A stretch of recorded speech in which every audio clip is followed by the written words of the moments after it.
بسم اللہ الرحمن الرحیم۔ السلام علیکم سامعین، آج کی ویڈیو میں ہم بیان کریں گے فنا فی اللہ کی موت کا واقعہ۔ بیان کیا جاتا ہے کہ کسی شخص نے ایک غلام خریدا تھا، تو اس غلام نے اپنے آقا سے 3 شرطیں رکھیں۔ پہلی شرط یہ رکھی کہ جب نماز کا وقت آئے تو آپ مجھے نہ روکیں گے۔ دوسری یہ رکھی کہ آپ مجھ سے صرف دن میں خدمت لے سکیں گے، مگر رات کو مجھ پر یہ پابندی نہ ہوگی۔ پھر تیسری یہ شرط یہ رکھی کہ میرے رہنے کے لیے کوئی ایسا کمرہ عنایت فرمائیں گے جو میرا پسندیدہ ہو، اور دوسرے شخص کو اس میں آنے کی اجازت نہ ہوگی۔ چنانچہ آقا نے غلام کی تینوں شرطیں منظور کر لیں اور غلام کو حکم دیا کہ جا کر محل میں اپنی پسند کا کمرہ دیکھ لو، جس میں ہر کمرہ ایک سے ایک بہتر ساز و سامان کے ساتھ آراستہ تھا۔ پس غلام نے تمام کمروں کو دیکھ بھال کر اپنے لیے ایک ویران کمرے کا انتخاب کیا۔ اس پر آقا نے دریافت کیا کہ آخر تم نے یہ ویران کمرہ کیوں پسند کیا؟ کمرے تو اور بھی بہت سارے ہیں۔ اپنے آقا کی یہ بات سن کر غلام نے جواب دیا کہ میرے آقا، شاید آپ کو معلوم نہیں کہ ویران جگہ اللہ تعالیٰ کے ذکر سے آباد ہو جاتی ہے۔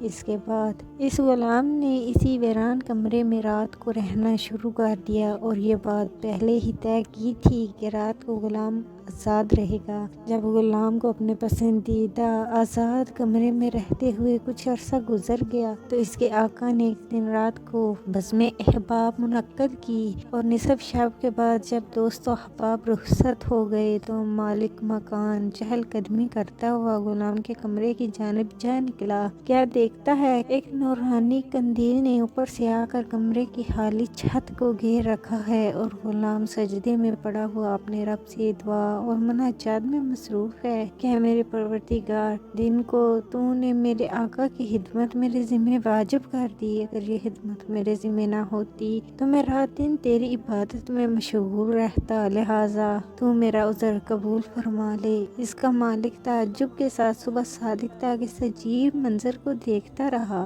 چنانچہ صبح ہوتے ہی وہ نورانی قندیل آسمان پر چلی گئی اور چھت بند ہو گئی۔ مالک نے اپنی بیوی سے اس کا تذکرہ کیا، اور دوسرے روز وہ مالک اور اس کی بیوی دونوں اس منظر کو دیکھنے گئے تو اس شب میں بھی بالکل وہی منظر دیکھا جو پہلی شب میں مالک دیکھ چکا تھا۔ صبح ان دونوں نے غلام کو بلا کر کہا، تو اللہ کے واسطے آزاد ہے تاکہ اپنی خواہش کے مطابق رات دن اللہ تعالیٰ کی عبادت میں مشغول رہ سکے، جس سے تو معذرت کرتا رہتا ہے۔ اس کے ساتھ اس کے مالک اور اس کی بیوی نے غلام سے اس کی ان کراماتوں کا ذکر کیا جو رات کو وہ دونوں دیکھ چکے تھے۔ بس اب کیا تھا، جب غلام کو معلوم ہوا کہ ان پر اس کا پردہ فاش ہو چکا ہے تو اس نے اسی وقت دربار الہی میں ہاتھ اٹھا کر دعا کی، اے میرے پروردگار، میں نے تو اسے دعا کی تھی کہ میرا راز کسی پر نہ کھولیو، مگر اب جب کہ میرا بید دوسروں پر ظاہر ہو گیا ہے، جس کو میں مخفی رکھنا چاہتا تھا،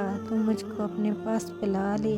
چنانچہ اسی وقت اس کی روح پرواز کر گئی اور وہ اپنے حلقے حقیقی سے جا ملا۔ اللہ تعالیٰ سے دعا ہے کہ اللہ پاک اس کی مغفرت فرمائے اور اس کے درجات کو بلند فرمائے، آمین۔ اس واقعے سے ہمیں کیا سبق حاصل ہوتا ہے؟ اس واقعے سے ہمیں یہ سبق ملتا ہے کہ حضور صلی اللہ تعالیٰ علیہ وآلہ وسلم نے سچ فرمایا ہے کہ جو اللہ کا ہو جاتا ہے اللہ اس کا ہو جاتا ہے۔ دیکھیے اس عالم فنا فی اللہ کی دعا کس طرح ہاتھوں ہاتھ درجہ قبولیت کو پہنچ گئی۔ اللہ تعالیٰ ہمیں بھی اس واقعے سے سبق حاصل کرنے کی توفیق عطا فرمائے اور ہمیں بھی اپنی راہ پر چلائے، آمین۔ امید ہے کہ آپ کو یہ واقعہ پسند آئے گا۔ دعاؤں میں یاد رکھیے۔